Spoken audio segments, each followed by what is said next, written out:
మీ ద్వారా తెలంగాణ రాష్ట్రంలో ఉండే అందరూ ఉన్నతాధికారులకు అన్ని శాఖల అధికారులకు కూడా మేము మళ్ళొకసారి రిక్వెస్ట్ చేస్తున్నాం, దయచేసి రాజ్యాంగబద్ధంగా పాలన చేయండి. మీకొచ్చిన ఆదేశాలు రాజ్యాంగబద్ధమైనవైతే చట్టబద్ధమైనవైతేనే మీరు ఆదేశాలు పాటించండి.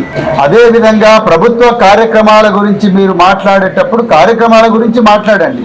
అంతే తప్ప మీరు కూడా రాజకీయ విమర్శలకు పాల్పడి మీరు కూడా రాజకీయ నాయకుల్లాగా మాట్లాడితే అది కండక్ట్ రూల్స్ కు వ్యతిరేకం. దయచేసి అది గుర్తించండి. మేము నిజంగా ఏ అధికారికి కూడా మేము వ్యతిరేకం కాదు.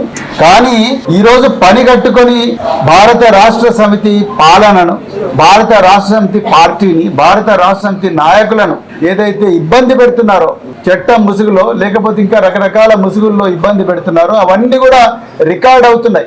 రేవంత్ రెడ్డి ప్రభుత్వం పర్మనెంట్ గా ఉండదు. రేపొద్దున మళ్ళీ రాబోయేది బీఆర్ఎస్ ప్రభుత్వమే.